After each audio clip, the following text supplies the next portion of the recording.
এই শুভ নববর্ষ পহেলা বৈশাখ পালন করা পুরোপুরি হারাম, কবিরা গুনাহ। এই পহেলা বৈশাখ পালন করতে পারে না কোনো মুসলমান।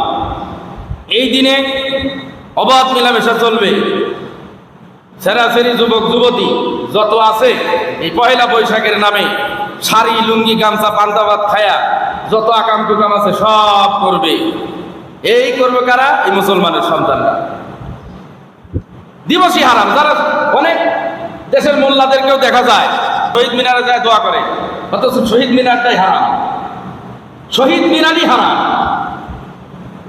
তারা আধুনিক হইতে যায়, অনেক হুজুর আছে দেখা যায় আধুনিক হইতে যায় কি করে?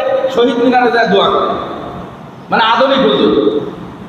ওরা পান্তাভাত ইলিশ খায়, আর কিছু আধুনিক মার্কা হুজুর আমাদের ভিতর বাইরে গেছে, ওরা কি করে? টুপি টুপি লিয়া এরপরে ওরাও রেলি করে। মানে ওই দিবসটা আমরা সংস্কৃতিকে, ওই বিধর্মীদের সংস্কৃতি যেটা আছে, ওরা আমরা ইসলাম ধর্মের সংস্কৃতিতে রূপ নিতে পারি। এই পয়লা বৈশাখ, এই যত দিবস আছে, এই সমস্ত হাবিজাবি দিবস, 16 ডিসেম্বর দিবস, এই যত স্বাধীনতা দিবস, এই দিবস বলতে মুসলমানের কোনো দিবসই নাই। এই দিবস পালন করা সম্পূর্ণ আগাগোড়া পুরাটাই হারাম, পালন করা যাবে না।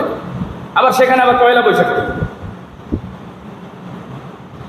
পৃথিবীর কোনো মানচিত্রে, কোনো হাদিসের, কোনো কোরআনের, কোনো আয়াতের, কোনো হাদিসের, কোনো মানচিত্রের, কোনো আয়াতে যদি রসুল বলে দিবস পালন করো, তাহলে তো আমরা দিবস পালন করতাম।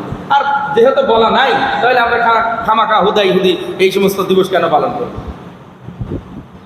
মুসলমানের আরবি গণনা নাই, হ্যাঁ? 21 ফেব্রুয়ারি বসায় দিছে আন্তর্জাতিক মাতৃভাষা দিবস। আসলে কি 21 ফেব্রুয়ারির দিন হয়েছিল মাতৃভাষা? ওইখানে ইংরেজদের 21 নিয়ে বাংলা গুনে না, ওখানে আবার 21 গুনে। এই যে হলো অবস্থা। পয়লা বৈশাখ নববর্ষ জানাবে, এসো হে বৈশাখ আসতেছে সামনে। এটা থেকে আমাদের মুসলমানদের বিরত থাকতে হবে।